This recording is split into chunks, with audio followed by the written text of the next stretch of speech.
রাসূলুল্লাহ সাল্লাল্লাহু আলাইহি ওয়াসাল্লামের রমজানের আমল ছিল সারা বছর তিনি নামাজ পড়তেন 8 রাকাত, রাতের বেলা 3 রাকাত পড়তেন বেতের। এখন যদি আপনারা আমার কথা বুঝে থাকেন তাহলে বলেন তো সারা বছর যেটা পড়েছে এটা কি তারাবি না তাহাজ্জুদ? বলেন তারাবি না তাহাজ্জুদ? বলেন তাহাজ্জুদ। আচ্ছা, আমাদের দেশে কি এমন কোন নিয়ম আছে যে একটা ফল, ধরেন এখন ফল চলতেছে, আমের সিজন সামনে, একটা আম যখন ছোট থাকে তখন এটাকে বলা হয় আম, আর এই আমটা যখন পেকে যায় তখন এটাকে বলা হয় কাঁঠাল, এমন কোন নিয়ম আছে? বলেন আছে নাকি? নাই। তাহলে সারা বছর যেটা থাকলো তাহাজ্জুদ, রমজানে এসে সেটা কিভাবে তারাবি হলো? এটা শয়তানের যুক্তি কিনা? বলেন ওয়ামান আরাদা আন যিকরি ফাইন্না লাহু মাঈশাতান দানকা ওয়া নাহশুরুহু ইয়াওমাল কিয়ামাতি আ'মা। প্রিয় উপস্থিতি, আমি যে আয়াতে কারিমা তেলাওয়াত করেছি সূরা তাহা 16 নম্বর পারার 19 নম্বর পৃষ্ঠার 12 নম্বর লাইনের 124 নম্বর আয়াত, এই আয়াতের মধ্যে আল্লাহ তাআলা বলতেছেন ওয়ামান আরাদা আন যিকরি ফাইন্না লাহু মাঈশাতান দানকা। আল্লাহ বলে যেই বান্দা আমি আল্লাহ তাআলার স্মরণ থেকে বিমুখ হবে, যেই বান্দা আমি আল্লাহ তাআলাকে ভুলে যাবে, আমি আল্লাহ তাআলা ওই ব্যক্তির জীবনকে সংকীর্ণ করে দিব। আল্লাহ তাআলা বলে যে ব্যক্তি আমি আল্লাহর স্মরণ থেকে গাফেল হবে, উদাসীন হবে, আল্লাহকে ভুলে যাবে, আল্লাহ বলে আমি ওই ব্যক্তির জীবনকে সংকীর্ণ করে দিব। এবার সংকীর্ণের অর্থ কি? মুফাসসিরিন ইকরাম এই আয়াতে বলেছেন আপনার আর আমার জীবন যদি আপনি আর আমি আল্লাহর স্মরণ থেকে মুখ ফিরিয়ে নিয়ে যায় তাহলে এখানে কয়েকটি অর্থ হতে পারে। 1 নম্বর অর্থ হলো ওয়ামান আরাদা আন যিকরি ফাইন্না লাহু মাঈশাতান দানকা। বান্দা যদি আল্লাহ তাআলার স্মরণ থেকে মুখ ফিরাইয়া নেয়, আল্লাহর স্মরণ থেকে গাফেল হয়ে যায়, উদাসীন হয়ে যায়, আল্লাহ বলে আমি আল্লাহ ওই ব্যক্তির জীবনকে সংকীর্ণ করে দেই। সংকীর্ণ করার 1 নম্বর কথা হলো, 1 নম্বর অর্থ হলো আল্লাহ বলে তাকলিলুন ফির রিজক, আমি আল্লাহ ওই ব্যক্তির রিজিকের মধ্যে সংকীর্ণ করে দেই। দেখেন আমাদের সাথে মেলে কিনা? বান্দা সারা দিন সারা রাত কষ্ট, মুজাহাদা, পরিশ্রম, বৃষ্টিতে রোদে পুড়ে পুড়ে কাজ করবে, কিন্তু রিজিকের মধ্যে বরকত আছে নাকি? বলেন আছে? আমাদের রিজিকে বরকত শেষ হয়ে গেছে। এত কাজ, এত পরিশ্রম, এত মেহনত, এত কষ্ট, এত কিছুর পরেও আমাদের দিন কাটে এত কষ্টে, যেই কষ্টের কথা আমি বলে বুঝাইতে পারবো না। মুফাসসিরিন ইকরাম এই আয়াতের আরেকটি ব্যাখ্যা করেছেন যে যেই ব্যক্তি আল্লাহর স্মরণ থেকে গাফেল হয়ে যাবে ওই ব্যক্তির সন্তানাদি ওই ব্যক্তির কথা শুনবে না। এখন বলেন আমাদের সন্তান কি আমাদের কথা শুনে? আয়াত মিলছে কি মিলে নাই? আরে চিৎকার মেরে বলেন মিলছে না? মিলছে। আমি ছোট মানুষ, একটা শব্দের 2-1টা অর্থ করেই সামনে চলে যাব, কারণ অত জ্ঞান আমার নাই। আবার হুজুর পাশে বসা, এমন যদি আলেম একজন পাশে বসে থাকে একদিক থেকে ভয় লাগে আর একদিক থেকে সাহস লাগে, কারণ আমি কোনো ভুল কথা বললে হুজুর আমারে ধরাই দিবে, আর যদি আমি সঠিকটা বলি তাহলে তো আমি সঠিকটাই বলতেছি। তো 2 নম্বর অর্থ হলো আল্লাহ তাআলা ওই ব্যক্তির সন্তানাদিদেরকে তার থেকে তার আয়াতের বাহিরে করে দিবে। এখন যদি সমাজের দিকে তাকান, সমাজের মধ্যে তাকান, 100টা সন্তানের মধ্যে 95টাই মা বাবার কথা মানে না। কথা বলেন ঠিক কিনা? এবার আল্লাহ বলেছে ওমান আরাদা আন যিকরি, আল্লাহর স্মরণ কি? আল্লাহর স্মরণ হলো সর্বপ্রথম আল্লাহর স্মরণ হলো আল্লাহ বলে, মুয়াজ্জিন যখন আল্লাহু আকবার বলে ডাক দেয়, তখন মুসলমান সমস্ত কাজ কর্ম ফেলে রেখে কার ডাকে সাড়া দিবে বলেন? এভাবে আমরা আল্লাহকে স্মরণ করতে পারবো। 2 নম্বরে আল্লাহ বলে, আমি আল্লাহকে স্মরণ করার আরেকটি পদ্ধতি হলো, মুসলমান আমি আল্লাহকে স্মরণ করলে সামনে যে রমজান মাস, 2-4 দিন পরে যে রমজান মাস আমাদের সামনে আসবে, এই রমজানে রোজা রেখে মুসলমান তাকে স্মরণ করবে। 3 নম্বরে মুসলমান আল্লাহকে স্মরণ করবে। হে মুসলমান, যদি তুমি আর আমি চিন্তা করি, আল্লাহ যদি আমার জীবন আর তোমার জীবনকে সংকীর্ণ করে না দেয়, তাহলে আল্লাহ তাআলাকে স্মরণ করার আরেকটি অর্থ হলো, সর্বপ্রথম নামাজ পড়বে, দ্বিতীয়তে রোজা রাখবে, 3 নম্বরে আল্লাহ তাআলা যত ফাহিশা কাজ করতে নিষেধ করেছেন, এই সমস্ত কাজ থেকে বেঁচে থাকবে। যাবতীয় অশ্লীল অপরাধ অন্যায় কাজ থেকে বেঁচে থাকবে। এ মুসলমান, বিশ্বের মানচিত্রে আজকে দেখা যায় আমাদের আশেপাশে আফগানিস্তান ইসলামী ইমারত প্রতিষ্ঠা হয়েছে। গত কয়েকদিন আগে সিরিয়ার আলেপ্পো শহর সহ বিভিন্ন কয়েকটি শহর ইসলামের পতাকা তলে এসে গিয়েছে। আল্লাহ তাআলার কোরআনের ছায়াতলে তারা এসে গিয়েছে। সামান্য 2-4 বছরের ব্যবধানে যে আফগানিস্তান একেবারে পথে নেমে যাওয়ার মতো অবস্থা হয়েছিল, এই আফগানিস্তান আজকে বিশ্বের মধ্যে মাথা উঁচা করে দাঁড়িয়েছে, বলেন ঠিক কিনা? ইনশাআল্লাহ বাংলাদেশে যে ইসলামের গণজোয়ার শুরু হয়েছে, বাংলার জমিনেও ইসলাম প্রতিষ্ঠা হয়ে যাবে, কথা বলেন ঠিক কিনা? এবার আল্লাহ বলে, আমি আল্লাহ ওই ব্যক্তির জীবনকে সংকীর্ণ করে দেই যেই ব্যক্তি পৃথিবীর দিকে দিকে আল্লাহ বলে আমার নবীকে নিয়ে যারা কটূক্তি করবে, নবীর বিরুদ্ধে যারা কথা বলবে, নবীর বিরুদ্ধে যারা কলম ধরবে, ওই সকল মানুষদের জীবনকে সংকীর্ণ করে দেন কে? এ মুসলমান, আপনারা এখানে যারা আছেন, খেটে খাওয়া মানুষ, কষ্ট করা মানুষ, আপনাদের কাছে তথ্য প্রযুক্তির এত কিছু নাই, আমাদের কাছে যতটুকু আছে, তাকাইয়া দেখেন আমাদের পার্শ্ববর্তী ভারতের মধ্যে বিশ্বনবী সাল্লাল্লাহু আলাইহি ওয়াসাল্লামকে নিয়ে কটূক্তি করতেছে। গত কয়েকদিন আগে ভারতের মধ্যে বিশ্বনবী সাল্লাল্লাহু আলাইহি ওয়াসাল্লাম, আল্লাহ যাকে সৃষ্টি না করলে ওই সমস্ত বেজাতি আর কাফের আর মুদিকে সৃষ্টি করতো না, সে একজন মহামানবকে নিয়ে কটূক্তি করে। আমাদের শরীরে রক্তক্ষরণ হয় কি হয় না? বলেন হয় কি হয় না? আরে কেন কেন? বলে মুহাম্মাদুর রাসূলুল্লাহ, সকলে পড়ি সাল্লাল্লাহু আলাইহি ওয়াসাল্লাম, তিনি হলেন আমাদের কলিজার টুকরা। নবীজি বলেছেন, লা ইউমিনু আহাদুকুম হাত্তা আকুনা আহাব্বা ইলাইহি মিন ওয়ালিদিহি ওয়া ওয়ালাদিহি ওয়ান নাসি আজমাইন। কোন মানুষ তত সময় পর্যন্ত ঈমানদার হতে পারবে না, কামেল মুমিন হতে পারবে না, যত সময় পর্যন্ত আমি মুহাম্মাদুর রাসূলুল্লাহ ওই ব্যক্তির জীবন, সন্তান, সন্ততি, ধন সম্পদ সমস্ত কিছু থেকে আমি মুহাম্মাদুর রাসূলুল্লাহ তার কাছে প্রিয় না হব।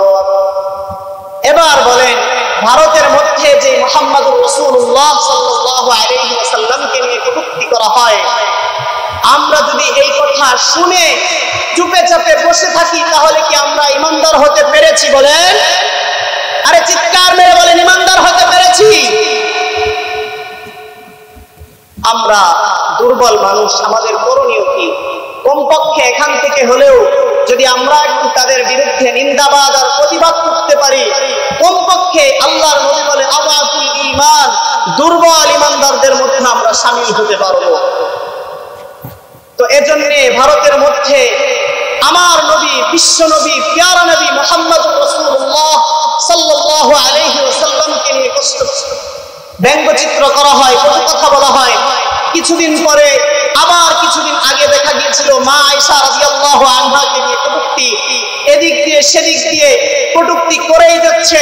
আর এই ভারতের মোদী সরকার সন্ত্রাসী, যার হাতের মধ্যে ভারতের মুসলমানদের রক্তের দাগ এখন রয়েছে, যার হাতের মধ্যে গুজরাটের মুসলমানদের রক্তের দাগ এখন রয়েছে, যার হাতের মধ্যে মিরাটের মুসলমানদের রক্তের দাগ এখন রয়েছে, যার হাতের মধ্যে মুসলমানদের 24 পরগনার রক্ত, মুসলমানদের রক্ত তার হাতের মধ্যে লেগে রয়েছে। আর সেই মোদী সরকার, এই সন্ত্রাসী, এই নরঘাতক কসাই মোদীর দেশে বসে বিশ্বনবীকে ব্যঙ্গচিত্র করা হয় আর কটূক্তি করা হয়, তাদের বিরুদ্ধে আমরা প্রতিবাদ জানাই।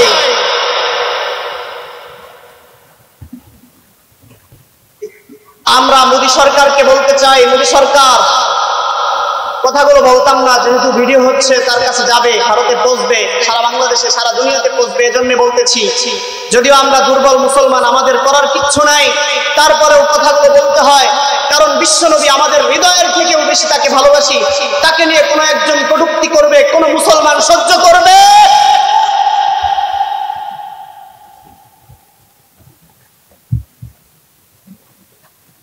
এজন্য আমরা বাংলাদেশের বর্তমান সময়ের অন্তর্বর্তীকালীন সরকার ডক্টর ইউনূস সাহেবকে বলতে চাই, ডক্টর ইউনূস সাহেব, আপনি বাংলাদেশ দেখেছেন, কিন্তু বাংলাদেশের মানুষের ঈমানের পাওয়ার দেখেন নাই।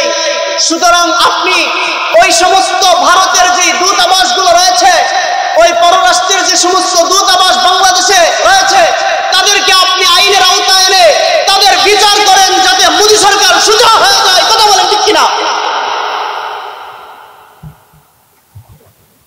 উপস্থিতি, আমি কিন্তু আয়াত ধরেই কথা বলছি। বিশ্বনবী সাল্লাল্লাহু আলাইহি ওয়াসাল্লাম আমাদের কোথায় রয়েছে বলেন? আমাদের হৃদয়ে রয়েছে। কোথায় রয়েছে বলেন? এবার ওয়ামান আরাদা আন যিকরি ফাইন্না লাহু মাঈশাতান দানকা। এই বিশ্বনবীর অপরাধে, বিশ্বনবীর অবমাননায় যাদের হৃদয় কাঁপে না, এরা কি মুসলমান না মুনাফিক? বলেন, জোরে বলেন, মুনাফিক। আর আল্লাহ বলে ইন্নাল মুনাফিকিনা ফিদ দারকিল আসফালি মিনান নার। এই মুনাফিকদের স্থান হবে জাহান্নামের একেবারে নিম্ন স্তর, তলদেশে।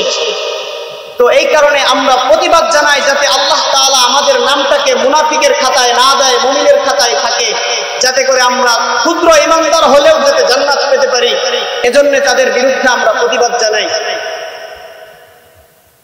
এবার আল্লাহ বলে, যে ব্যক্তি আমি আল্লাহর শরণ থেকে মুখ ফিরাইয়া নিবে, আমি আল্লাহ ওই ব্যক্তির জীবনকে সংকীর্ণ করে দিব। শুধু দুনিয়ার জমিনে সংকীর্ণ করে দেব এটাই নয়, ওয়ানাহশুরুহু ইয়াওমাল কিয়ামাতি আ'মা।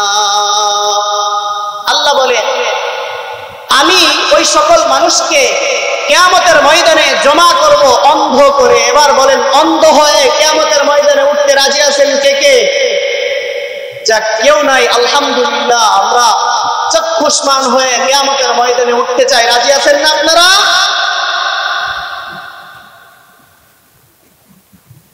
শুধু অন্ধ করে উঠাবে তাই নয়, যখন অন্ধ করে উঠানো হবে তখন আল্লাহর বান্দা বলবে, ক্বালা রাব্বি লিমা হাসারতানি আ'মা ওয়া ক্বাদ কুনতু বাসীরা। হে আমার রব, হে মাওলা, আমি তো দুনিয়ার জমিনে চক্ষুষ্মান ছিলাম, আমার দুইটা চোখ ছিল, কিন্তু এই কিয়ামতের ময়দানে কেন আপনি আমাকে অন্ধ করে পাঠিয়েছেন, অন্ধ করে উঠাইয়াছেন? আল্লাহ তাআলা বলেন সূরা তাহার 125 নম্বর আয়াতে আল্লাহ বলে, ক্বালা কাযালিকা আতাতকা আয়াতুনা ফানাসিতাহা। হে বান্দা, তোমার কাছে আমার আয়াত গিয়েছিল, আমি যে রব, আমি আল্লাহর কোরআনের আয়াত তোমাদের কাছে গিয়েছিল। অর্থাৎ আখেরি জামানায় যারা এসেছি, অন্য অন্য যেই জামানায় যারা এসেছিল, সকলের কাছে আল্লাহ তাআলা আসমান থেকে পয়গাম পাঠিয়ে দিয়েছেন। সর্বশেষে আল্লাহ তাআলা আমাদের জন্য কোরআন পাঠিয়েছেন। এজন্য আল্লাহ তাআলা বলে, ক্বালা কাযালিকা আতাতকা আয়াতুনা ফানাসিতাহা। আরে বান্দা, আমি আল্লাহ তোর কাছে আমার আয়াত পাঠিয়েছিলাম, আমি আল্লাহ তোর কাছে আমার কোরআন পাঠিয়েছিলাম। এখন যেমন আমি আল্লাহ তোকে অন্ধ করে পাঠিয়েছি, হাসরের ময়দানে তোকে অন্ধ বানিয়ে দিয়েছি। দুনিয়ার জমিনে যখন তুমি ছিলা তখন আমার আয়াত থেকে এইভাবে অন্ধ ছিলা তুমি।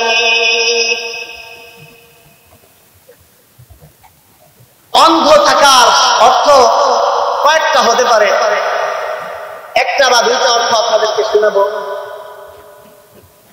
অন্ধ থাকার অর্থ হলো দুনিয়ার ময়দানে এই যে এখানে আমরা যারা লোক আছি, উপস্থিত আছি, আমরা সকলেই চাক্ষুষ্মান না? আমাদের সকলের চোখ আছে কিনা বলেন? আছে না? আছে। এখন যদি আমাদেরকে বলা হয় কয়জন হালাল আর হারাম মেনে চলেন, বলেন তো কয়জন হালাল আর হারাম মেনে চলেন? আরে আমি নিজেই তো পারি না। বক্তা সাহেব বয়ান করতেছে, শ্রোতা বক্তার উপরে আমল নাই, শ্রোতারা কি আমল কেউ? এই যে আমি আর আপনি যে হালাল আর হারাম থেকে বিমুখ হয়ে গিয়েছি, এখানে আল্লাহ তাআলা বলছে কাযালিকা আতাতকা আয়াতুনা। আরে বান্দা, তোমার কাছে আমার আয়াত এসেছিল, ফানাসিতাহা, তুমি এটাকে ভুলে গিয়েছিলে। তোমার স্মৃতিতে, তোমার জেহেনে এই কথা ছিল না যে আল্লাহ তাআলার আয়াত এসেছে, আল্লাহ তাআলার হুকুম আকিমুস সালাহ ওয়া আতুজ যাকাত, নামাজ পড়ো, ধন সম্পদ ওয়ালারা যাকাত দাও। এই ধন সম্পদ যাদের আছে এদের কাছে এই আয়াত আসছে কি আসছে না বলেন? আসছে কি আসছে না বলেন? এই যে এই কারণে আল্লাহ তাআলা বলবে তুমি আমার আয়াত থেকে বিমুখ ছিলা, অন্ধ ছিলা, এই কারণে আমি আল্লাহ হাসরের ময়দানে তোমাকে অন্ধ করে উঠাইয়াছি। আল্লাহ কিয়ামতের ময়দানে আমাদেরকে অন্ধ করে উঠানোর আরেকটি অর্থ হতে পারে দুনিয়ার জমিনে আমাকেও চোখ দিয়েছে, আপনাকেও চোখ দিয়েছে, সভাপতি সাহেবকেও চোখ দিয়েছে, সারা দুনিয়ার সমস্ত মানুষ, কিছু কিছু মানুষ বাদ দিয়ে বাকি সকলকেই চোখ দিয়েছে। এই চোখ দিয়ে আজকে দেখেন আমরা যারা এখানে এসেছি, আমাদের থেকে বেশি মানুষ এই মেলায় আছে না নাই? বলেন আছে না নাই? আরে কি জোরে বলেন, আছে না নাই? এখানে কোরআনের আয়াতের তাফসীর হচ্ছে, কোরআনের কথা বলা হচ্ছে, আর ওখানে কিছু মানুষ যারা দোকানপাটের মধ্যে আড্ডায় রয়েছে, বলেন এরা কি আল্লাহর এই আয়াত থেকে অন্ধ কিনা? চিৎকার মেরে বলেন আল্লাহর এই আয়াত থেকে অন্ধ না? এই কারণে আল্লাহ বলেন ক্বালা কাযালিকা আতাতকা আয়াতুনা ফানাসিতাহা ওয়া কাযালিকাল ইয়াওমা তুনসা। আরে বান্দা, দুনিয়ার জমিনে আমার আয়াত তোর কাছে গিয়েছিল, আমার আয়াত পড়ে পড়ে একজন আদনা মানুষ তোদেরকে শুনাইয়াছিল, আর তোরা আমার এই আয়াত থেকে বিমুখ ছিলি, তোরা আমার এই আয়াত থেকে মুখ ফিরাইয়া নিয়েছিলি। ঠিক দুনিয়ার জমিনে যেমনি ভাবে তোরা আমার আয়াত থেকে বিমুখ ছিলি, আমি আল্লাহ হাসরের ময়দানে, কিয়ামতের ময়দানে আজ তোদের থেকেও ভুলে গেলাম। বাঁচার উপায় আছে? বলেন বাঁচার উপায় আছে? বাঁচার উপায় আছে? বাঁচার উপায় নাই। এরপরে আল্লাহ বলেন ওয়ামান আরাদা আন যিকরি ফাইন্না লাহু মাঈশাতান দানকা ওয়া নাহশুরুহু ইয়াওমাল কিয়ামাতি আ'মা। এই যে সামনে রোজার মাস আসতেছে, এই রোজার মাসে রোজাকে আমাদের উপর ফরজ করেছেন কে? আবার আমাদের উপর তারাবি নামাজ পড়াকে আবশ্যক করেছেন কে? এবার বলবেন হুজুর তারাবি নিয়ে তো কিলাকিলি আমাদের দেশে আছে না নাই? একদল কয় ৮, একদল কয় ২০, কোনটা মানবো কোনটায় চলবো? আল্লাহ আপনাদেরকে চোখ দিয়েছে, দেখবেন সাহাবায়ে কেরাম রাদিয়াল্লাহু আনহুম আজমাইনের আমলের সাথে কোনটা মেলে, যেটা মিলবে ওটা আমরা করব, যেটা মিলবে না ওটা ছেড়ে দিব। আমি একখানা হাদিস আপনাদের সামনে পড়েছি, বুখারী শরীফের 2009 নম্বর হাদিস। এই হাদিসে আল্লাহর নবী সাল্লাল্লাহু আলাইহি ওয়াসাল্লাম বলেছেন من قام رمضان إيمانا واحتسابا غفر له ما تقدم من ذنبه যে ব্যক্তি সওয়াবের আশায় আগ্রহ নিয়ে রমজানের রাত্রে ইবাদত করবে, আল্লাহ তাআলা বলে ওই ব্যক্তির পিছের জীবনের সমস্ত গুনাহ মাফ করে দেন। বলেন সুবহানাল্লাহ। আর এতগুলো মানুষ একটু জোরে বলেন না সুবহানাল্লাহ। এবার কথা হলো, বিশ্বনবী সাল্লাল্লাহু আলাইহি ওয়াসাল্লাম বলেছেন যে ব্যক্তি রমজানের রাত্রে ইবাদত করবে আল্লাহ তার গুনাহকে মাফ করে দিবেন। এবার আমরা যদি এই হাদিসকে ঘাটি তাহলে আল্লাহর নবী কিন্তু তারাবির নামাজের রাকাত সংখ্যা বলেছেন, বলেন? এখানে বলে নাই, শুধু বলেছে কি যে ব্যক্তি রাতে ইবাদত করবে তার পিছের সমস্ত গুনাহকে মাফ করে দিবে আল্লাহ তাআলা।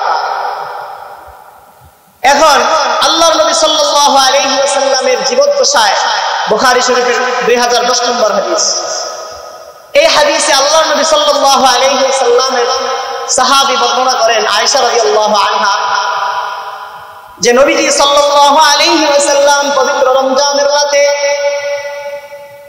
ইবাদত করতেন। শুধু পবিত্র রমজানের রাতে ইবাদত করেন নাই, বরং সারা বছরের নবীজির রাতের ইবাদত ছিল। রাত্রে বেলা নামাজ আদায় করতেন 8 রাকাত, তারা বেতের নামাজ পড়তেন 3 রাকাত। এখন এই বেতের নামাজের মধ্যেও ঝামেলা পাইবেন, একদল মানুষ বলবে বেতের নামাজ 3 রাকাত না, বেতের নামাজ হলো 1 রাকাত। বলেন নামাজকে কমানোর সিফাত কার? একজন মুমিনের না শয়তানের? নামাজকে কমানোর সিফাত কার? মুমিনের না শয়তানের? তো যারা বলবে তারা বেতের নামাজ 1 রাকাত, তারা কি মুমিন না শয়তান? তারা আর শয়তানের মধ্যে কোনো ব্যবধান নাই। এবার বলবেন তাহলে তারাবির রাকাত সংখ্যা 20 কোথায় পাইলা? আল্লাহর নবী সাল্লাল্লাহু আলাইহি ওয়াসাল্লাম বলেছেন আসহাবি কান নুজুম ইকতাদাইতুম ইহতাদাইতুম। আমার একটা সাহাবী আকাশের একটা তারকার মতো, নক্ষত্রের মতো। এবার বলবেন আকাশের তারকা আর নক্ষত্র দিয়েই বা কি হবে? যে আমাদের এই তথ্য প্রযুক্তির এই যুগে কোনো কাজ নাই। এই কথাটা যখন আল্লাহর নবী বলেছেন আজ থেকে আরো প্রায় 1000 বছর আগে, তখন আমাদের মতো তথ্য প্রযুক্তির যুগ ছিল না, তথ্য প্রযুক্তি ছিল না। তখন মানুষ মরুভূমিতে সফর করত। সফর করার সময় মনে করেন আপনি চন্দনী গ্রাম থেকে রওনা দিয়েছেন, ওই মধুমতির পাড়ে একটা তারকা দেখেছেন। তো তখনকার মানুষ ওই তারকাকে টার্গেট করত, আমার গন্তব্যে যদি পৌঁছতে হয় তাহলে ওই তারকার কাছে আমাকে যেতে হবে। এই কারণেই আল্লাহর নবী বলেছেন আসহাবি কান নুজুম। এবার বুখারী শরীফের এই হাদিসে আল্লাহর নবী বলেন আমার একটা সাহাবী হলো আকাশের নক্ষত্রের মতো। তোমরা আমার ওই সাহাবীকে অনুসরণ করো। কি জন্য অনুসরণ করবা? আল্লাহর নবী বলে আমি রাসূলুল্লাহ সাল্লাল্লাহু আলাইহি ওয়াসাল্লামের মৃত্যুর পরে তোমাদের মাঝে ফিতনা ব্যাপক আকারে ছড়িয়ে পড়বে। 1000 বছর পার হয়ে গিয়েছে, বলেন আমাদের মাঝে ফিতনা ছড়িয়ে পড়েছে কি পড়ে নাই? জোরে করে বলেন ফিতনা ছড়িয়ে পড়েছে কি পড়ে নাই?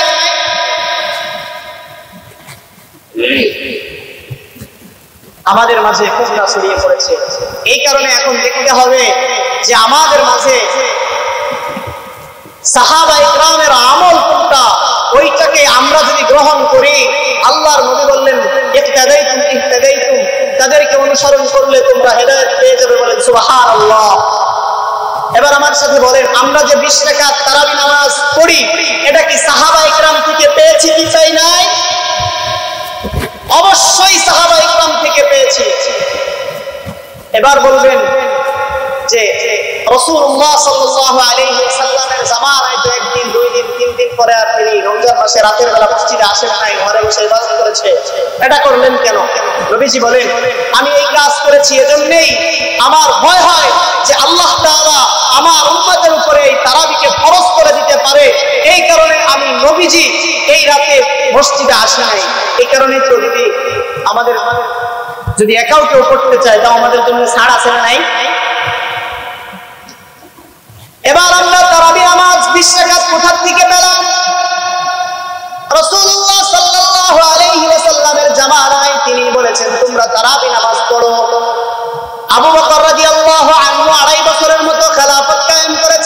শাসন করেছে, তিনার আমলেও একই আমল ছিল। রাসূলুল্লাহ সাল্লাল্লাহু আলাইহি ওয়াসাল্লামের রমজানের আমল ছিল সারা বছর তিনি নামাজ পড়তেন 8 রাকাত, রাতের বেলা 3 রাকাত পড়তেন বেতের। এখন যদি আপনারা আমার কথা বুঝে থাকেন তাহলে বলেন তো সারা বছর যেটা পড়েছে এটা কি তারাবি না তাহাজ্জুদ? বলেন তারাবি না তাহাজ্জুদ? বলেন তাহাজ্জুদ। আচ্ছা, আমাদের দেশে কি এমন কোন নিয়ম আছে যে একটা ফল, ধরেন এখন ফল চলতেছে, আমের সিজন সামনে, একটা আম যখন ছোট থাকে তখন এটাকে বলা হয় আম, আর এই আমটা যখন পেকে যায় তখন এটাকে বলা হয় কাঁঠাল, এমন কোন নিয়ম আছে? বলেন আছে নাকি? নাই। তাহলে সারা বছর যেটা থাকলো তাহাজ্জুদ, রমজানে এসে সেটা কিভাবে তারাবি হলো? এটা শয়তানের যুক্তি কিনা? বলেন, আরে বলেন না, এটা শয়তানের যুক্তি কিনা? এবার আসেন কিতাবের নাম ইবনে মাজাহ। কি বলেন? ইবনে মাজাহ। এই কিতাবের 42 নম্বর হাদিসে রাসূলুল্লাহ সাল্লাল্লাহু আলাইহি ওয়াসাল্লাম বলেছেন যে তোমরা আমার সাহাবীদের কথাকে অনুসরণ করো, তাহলে তোমরা হেদায়েত পেয়ে যাবে। ওদিক দিয়ে আমরা পেলাম রাসূলের জামানায় রাসূল তারাবি পড়িয়েছেন মাত্র 1 দিন, 2 দিন বা 3 দিন। আবু বকরের জামানায় এর উপরে ছিল তোমরা পড়তে থাকো। ওমর রাদিয়াল্লাহু আনহুর জামানায় যখন তিনি একবার রমজানের রাতে মসজিদে এসে দেখে তুমি এদেরকে নামাজ পড়াও, আজকের থেকে নামাজ আদায় করাবে 20 রাকাত। আজকের থেকে কয় রাকাত? এবার পেয়েছি তো 20 রাকাতের তারাবি পেয়েছি আমরা। পেয়েছি কি পাই নাই? বলেন, একটু চিৎকার মেরে বলেন পেয়েছি। এবার বলবেন ওমর রাদিয়াল্লাহু আনহুর কথা কি মানতে আমাদের জন্য, মানা কি আমাদের জন্য আবশ্যক? আমি বলবো হ্যাঁ আবশ্যক, কারণ রাসূলুল্লাহ সাল্লাল্লাহু আলাইহি ওয়াসাল্লামের হাদিস। যারা ইবনে মাজাহ কিতাবের এই 42 নম্বর হাদিসকে মানে না, তারা রাসূলকে মানে। কেন মানে না? কারণ হলো রাসূল বলেছে আমার সাহাবীদেরকে তোমরা অনুসরণ করো। তো যারা সাহাবীদেরকে অনুসরণ করলো না তারা রাসূলের কথা মানলো? এবার তারাবি পাইলাম রাসূলের যুগ থেকে, আবু বকরের যুগে উৎসাহ চলছে, ওমরের যুগে এসে পেলাম কয় রাকাত? 20 রাকাত। কয় রাকাত? 20 রাকাত। এই তারাবি নিয়ে মারামারি 1200 হিজরি পর্যন্ত ছিল না। এই 1200 হিজরির পরে এসে কিছু পণ্ডিত আমাদের দেশে এরা তারাবি বের করছে 8 রাকাত। মূলত শয়তানে এদের মাথার মধ্যে বুদ্ধি দিয়েছে যে মুসলমানদের মধ্যে একটা হট্টগোল আর ফিতনা বাঁধাও। এতে কি হবে? একদল মুসলমান বলবে তারাবি 20, আরেক দল মুসলমান বলবে তারাবি 8, মাঝখান দিয়ে সরল মুসলমান যারা আছে এরা বলবে তারাবি লাগবে।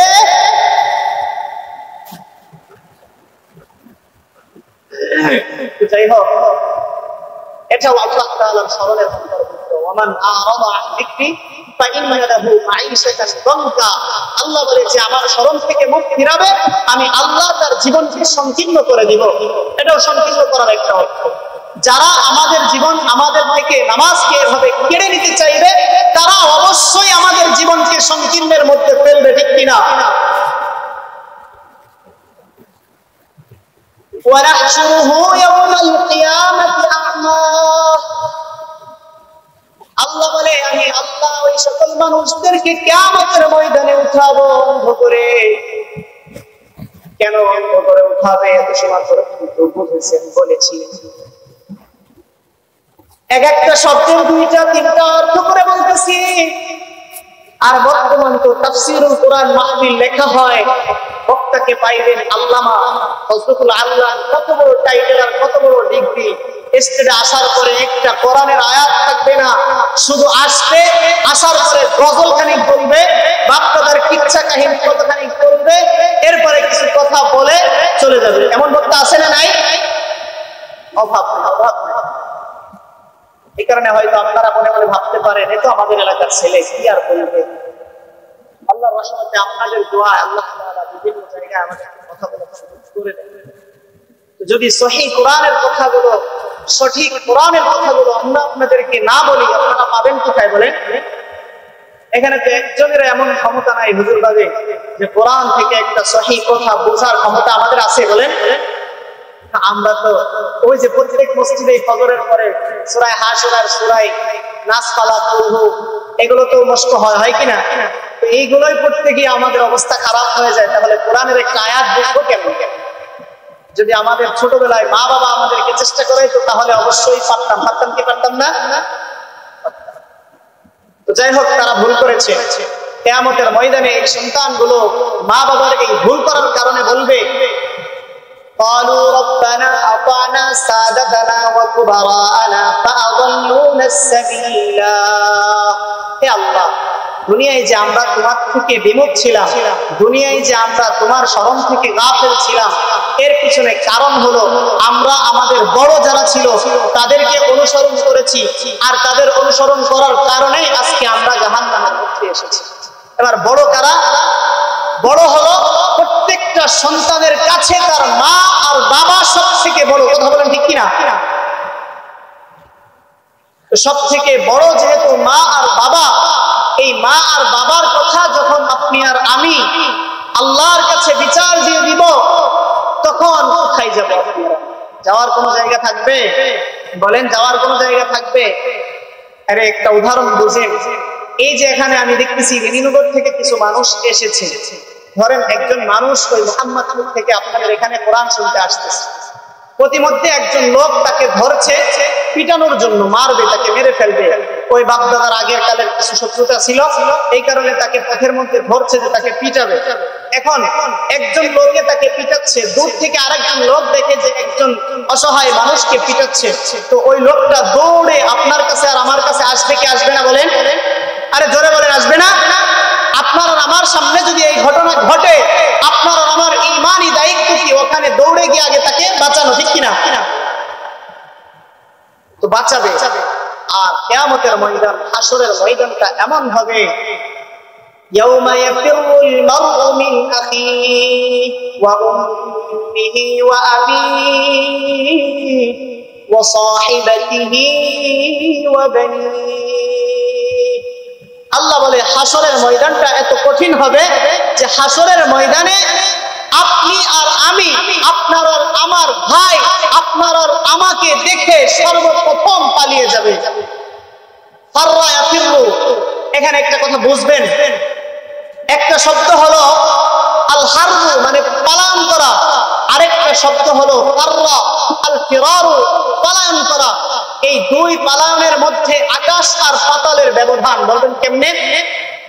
একটা পালায়ন হলো আপনি এখান থেকে আস্তে করে এদিক দিয়ে চলে গেলেন, এখানে একজন মানুষ বসে আছে, পর্দাটা উঁচু করে চলে গেল, এটা এক ধরনের পালায়ন করা। আরেক ধরনের পালায়ন হলো এখানে যদি আপনাদের মাঝে সংবাদ আসে ওই পিচ দিয়ে একটি বিরাট অজগর সাপ ঢুকেছে, তখন বলেন তো আমাদের হুঁশ থাকবে যে কে কমিন দিয়ে পালাবে? এই হুঁশ থাকবে? বলেন, এই হুঁশ থাকবে? থাকবে না। আর যদি শুনেন যে ওই পাশ দিয়ে একজনকে খেয়ে ফেলেছে, তখন তো এই পর্দা মর্দা কি আছে না না আছে কোনো দেখার দরকার নাই, ছিঁড়ে চলে যাবেন। ঠিক এইভাবেই এই যে আল হারবু আল ফিরারু, এই দুইটা পালায়নের মধ্যে এতটাই ব্যবধান।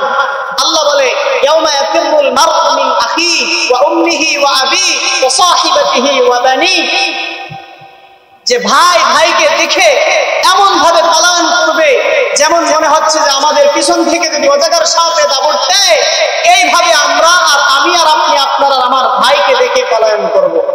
এরপরে পালায়ন করবে ওয়া উম্মিহি ওয়া আবিহি, এরপর পালায়ন করবে আপনার আর আমার মা, যিনি আপনাকে আর আমাকে 10 মাস 10 দিন গর্ভে ধরেছে। কত কষ্ট মা আমার জন্য করেছে, ছোটবেলায় মা আমাকে দুধ পান করিয়েছে, কত কষ্ট করে মা আমার কত লালন পালন করেছে, কি কষ্ট সহ্য করেছে তা একজন মাই জানে। আমরা এখানে যারা বাবারা রয়েছি এরা কোনদিন জানে না। একটা মা একটা সন্তান জন্ম দেওয়ার সময় তার কাছে মনে হয় যে আজকেই মনে হয় আমি দুনিয়া থেকে চলে যাব, কিন্তু আমরা মুখে বলতেছি, কিন্তু কতটা কষ্ট সেই জানি।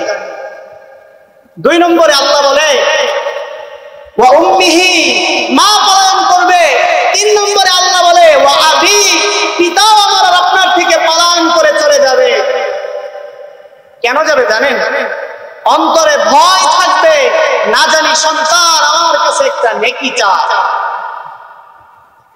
না জানি সন্তান আমার কাছে একটা নেকি চায়। ওয়া সাহিবাতিহি ওয়া বানিহি। 4 নম্বরে আল্লাহ বলে তোমার যে স্ত্রী রয়েছে দুনিয়ার মধ্যে ব্যাপক আকারে মহামারী ধারণ করেছে, এমন একটা মহামারী ধারণ করেছে যেই মহামারীর কারণে আজ সন্তান মাকে জবাই করতে দ্বিধাবোধ করে, যেই মহামারীর কারণে আজ সন্তান বাবাকে ছেড়ে বাবা রিক্সা চালায় আর উনি ঢাকার শহরে 10 তলার বিল্ডিং এর মধ্যে ভাড়া করে থাকে, এমন মানুষ আছে না নাই? চিৎকার মেরে বলেন আছে না নাই?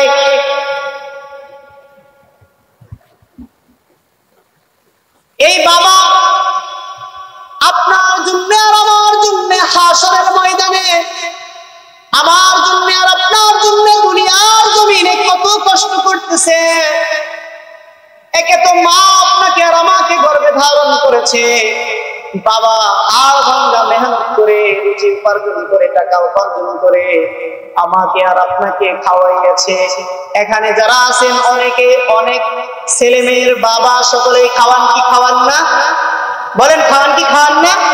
কোনদিন কি যদি আপনাকে একজন এসে বলে যে ভাই তোমার তো 5টা সন্তান আল্লাহ তোমাকে দিয়েছে, তুমি তো গরিব মানুষ, বেঁচে খাও, তোমার সন্তানদেরকে খাওয়াইতে অনেক কষ্ট হয়, একটা সন্তানকে আমাকে দিয়ে দাও, আমি তাকে লালন পালন করি, তার সব দায়িত্ব আমি নিব, তার সমস্ত কিছুর ব্যবস্থা আমি করব, তোমার ওই সন্তানের কোনো দায়িত্ব নিতে হবে না, দিবেন নাকি বলেন? দিবেন? কে কে দিবেন হাত উঁচু করেন তো? কেউ দিবেন? কেউ দিবেন? তো এই যে কিয়ামতের ময়দানে يوم يفر المرء من أخيه وأمه وأبيه وصاحبته وبنيه, স্ত্রী এই স্ত্রীও আপনার কাছ থেকে আমার কাছ থেকে পালিয়ে চলে যাবে। এরপরে আল্লাহ বলেন ওয়া বানি, বানি মানে হলো সন্তান। আপনার যে সন্তান আল্লাহ দিয়েছে আর একজনের যে সন্তান আল্লাহ দিয়েছে, এই সন্তানদেরকে উদ্দেশ্য করে আল্লাহ বলেছে ওয়া সাহিবাতিহি ওয়া বানি। আরে বান্দা তোমার সন্তান তোমাকে ভুলে যাবে, তোমার সন্তান তোমার থেকে দৌড়ে পালিয়ে যাবে। এই স্ত্রীর কারণে আজকে দুনিয়ার মধ্যে যদি সন্তান মা বাবাকে ছেড়ে 100 সন্তান মা বাবাকে ছেড়ে যদি চলে যায় তাহলে 100-র মধ্যে 90টাই পাইবেন এই ম্যাডামের কারণে। কথা বলেন ঠিক কিনা? আরে জোরে করে বলেন ঠিক কিনা? ওয়াসাহিবাতিহি ওয়া বানিহি লিকুল্লি ইমরিইন মিনহুম ইয়াওমাইযিন শা'নুন ইউগনি। আসেন আমার ওই আগের আয়াতে চলে যাই।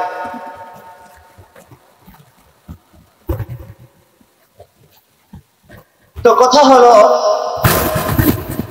قال رب لم حشرتني أعمى وقد كنت بصيرا। হে আল্লাহ কেন আমাকে অন্ধ করে উঠাইলেন? আমি তো দুনিয়াতে চোখওয়ালা ছিলাম। আল্লাহ বলবে আমি আল্লাহ তোমার উপর আবশ্যক করেছিলাম, আমি আল্লাহ তোমাকে বলেছিলাম মাতা পিতার খেদমত করো, তুমি খেদমত করো নাই, এই কারণে আমি আল্লাহ তোমাকে অন্ধ করে উঠাইয়াছি। কথা বলেন ঠিক কিনা?